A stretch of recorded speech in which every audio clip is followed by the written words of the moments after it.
Hi, tatay. Hi, ako'y nahihiya. Bakit po? Ang ganda-ganda mo pala. Sabi mo, sexy ako. Narinig ko yan. Oh, sexy, sexy.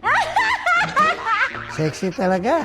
Ikaw, tay, joker pala. Hindi joker. Talagang totoo yan sinabi ko. Sabi ko, gusto ko makilala talaga yan. Naks! Yan ang tutulong sa akin. Bah! Sabi, ikaw pala si Ivana Alawi po. Kayo po si? Mang Rubin, tatay. Tumutulong ka raw sa mga hindi na ang trabaho. Tulad ngayon, hindi na ako makapagmaniho. Ilan taon na po ba kayo? Mag-77 na ako. Tatay, mahirap. Alam mo, Kaya po madam, ba kayo nabangga kasi nahirapan ka na rin Hindi makakita? hindi naman ako nabangga. Ako binangga. Sila, sabi nila, ako raw bumangga. Di, okay lang. Baka Nakita ko po, sobrang problemado ka nun. Alam mo, ma'am, hinihiling ko lang sa Panginoon natin na sana may taong magbigay ng kaligayahan ng asawa ko at saka ako. Kasi ang asawa niyo po ay may Sakit na epilepsy. epilepsy. Ang gamot niya, Hindi ko na may maintain. magkano Isang po ang taon. gamot niya? Sa 20 pesos daw kuno. 20 Isang araw, pesos. 20 pesos. Hindi ko na kaya. Ang pangarap ko, magkaroon ng tindahan na maliit man lang, kahit maliit. Ilang taon na po ba kayo nagdi-jeepney driver? Ay, tagal na po. 50 anyos na. Papasalamat May ako anak sa... na po ba kayo? Wala kami, hindi ko inaanakan kasi... Natatakot ako kasi baka anong mangyari, masuportahan pati. Kasi ako, may edad na, matanda na. Minsan, Mahal po talaga magkaroon ng anak. Mahal talaga. May anak ko sa una, Dalawa. yun. Alam mo pala eh. Alam ko storya mo. Kahit kalahating kilong bigas, hindi man lang suporta sa akin. Ha? Oo, totoo yan. Kahit konting allowance? Walang talaga. Kaya ako napilitan na maghanap buhay. Nahirapan ka. Siyempre, binuhay mo sila. Pinag-aral. Pinag-aral hanggang nagkapamilya sila. Hindi ko malaman kung takwil na ba ang tawag sa akin eh. Ngayon. Tay, ang importante, meron kang asawa na nagmamahal sa'yo. At Tsaka sabi sa akin, pa, sana mayroong taong sabi maghintay-hintay ka lang, mabait ang Panginoon. Huwag kang mag-isip ng ganun. may regalo ako para sa'yo. Ano? Yung ganda ko.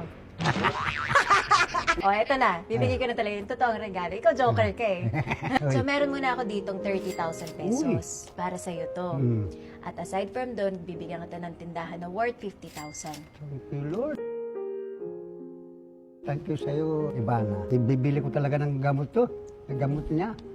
Nung una, natake siya, buwanan. Ngayon, 3 times a day. Pag uwi ko nga, inihipo ko agad yung ulo. Pag inatake, gumaganon, tumatam. Na syempre, hindi mo mabantayan. Oo, kasi So, nga pag dito. nabigyan ng tindahan, doon ka ha, magtitinda ka na. Pati siya, Tutulungan parang ka niya. tutulungan ako. Yes, ang importante para sa akin, hanap buhay. Yung pang matagal, Yun, mamatagalan. Ngayon, hindi ka na babiyahe. hindi na. At least ngayon, mas okay na yun. Pahinga ka doon, tinda. Kung ano yung pera, ikot mo. Ay, thank you, Lord.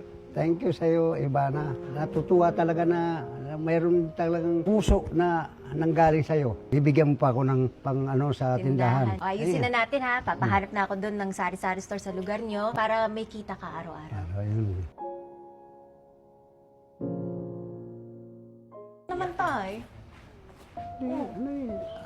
Talagang hindi ako makapaniwala na ganito na nangyayari. Tay, papahatid kita sa Bulacan, okay? Para mapuntahan mo sandali yung asawa mo.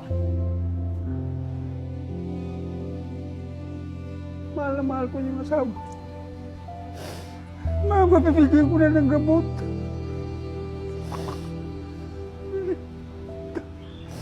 Rico, thank you. Thank you. Ganito lang ang buhay ko. Mayroong taong tumutulong sa akin ngayon. Thank you, Lord. Thank you, Ivana. At thank you din kay Rio kasi siya yung... Rio. Thank you. Thank you. Tawagan si Rio.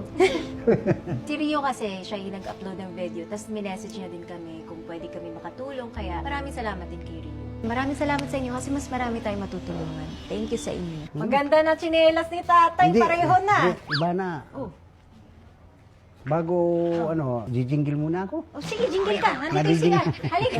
Kala ko isasama niya ako sa Bulacan eh.